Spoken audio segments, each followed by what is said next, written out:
көз тиген адам негізі өзін қарамайды. Саспаймен нормально жүремін мына бал кетейінші деп. Баяғы мындай керек болса мына шығып көзге қарағысы келмеді. Мындай байқасаңар керек болса субхана душқа түшкісі келмей қалады. Жүдеу башталады. Ештеген болчу башым ауыртпашы деген жүре береді.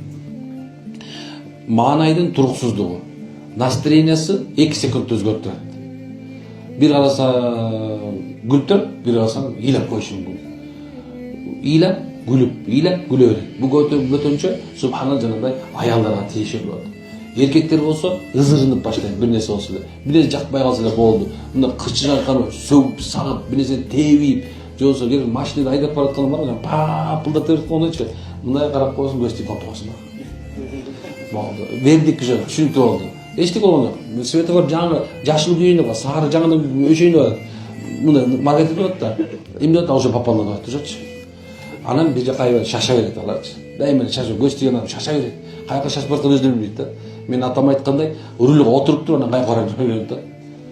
Негізі рульге отырады да, қайаққа барыш керек ойланады да. Аға сен жоқ ойланбайсың, қан осындай. Демек, мағынай тұрғысы. Өзін өзі көзөмөлдей албай қалады. Өзін көзөмөлдей.